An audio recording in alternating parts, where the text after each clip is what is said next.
الهدى إليه وانصره على من بغى عليه. اللهم انصر الشعب الليبي على من بغى عليه.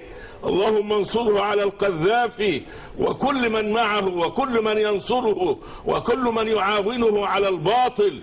اللهم خذهم أخذ عزيز مقتدر. اللهم خذهم أخذ عزيز مقتدر. اللهم نكس أعلامهم وزلزل أقدامهم وأدل دولتهم وأذهب عن أرضك سلطانهم ولا تدع لهم سبيلا على أحد من عبادك المؤمنين. اللهم إنهم طغوا في البلاد فأكثروا فيها الفساد. اللهم فصب عليهم صوت عذاب وكن لهم بالمرصاد يا رب العالمين.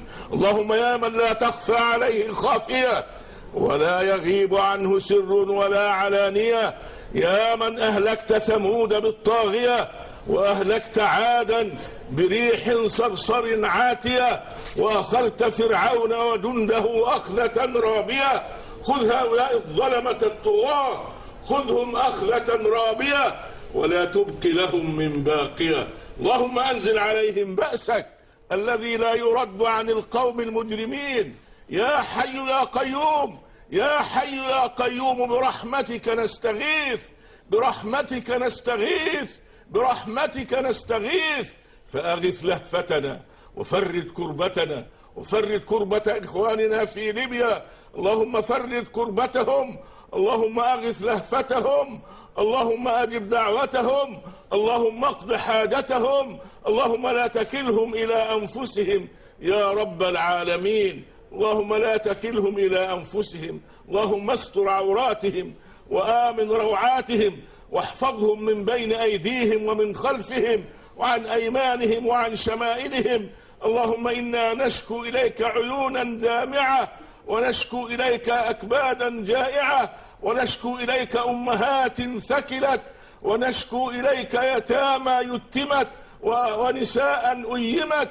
اللهم إنا نشكو إليك ضعف قوتنا قلة حيلتنا وهوان على الناس يا أرحم الراحمين. اللهم خذ بأيدي هذا الشعب البطل المدافع عن نفسه الغيور على حرمته. اللهم خذ لهم ممن عاداهم وقتلهم وضربهم بالطائرات وفعل بهم كما يفعل المحتل بالبلاد المحتلة. اللهم عجل بأخذه يا رب، اللهم عجل بأخذه، اللهم عجل بأخذه. اللهم أرنا فيه يوما قريبا. اللهم اقر أعيننا بزواله من هذه الحياة ومن هذا التسلط كما أقررت أعيننا بفراعنة أخرى أخذتهم أخذا أليما شديدا. ربنا اغفر لنا ولإخواننا الذين سبقونا بالإيمان ولا تجعل في قلوبنا غلا للذين آمنوا ربنا إنك رؤوف رحيم. اللهم آمين. وصل اللهم على عبدك ورسولك محمد وعلى آله وصحبه وسلم تسليما كثيرا. اللهم آمين. شكرا لك فضيلة الشيخ.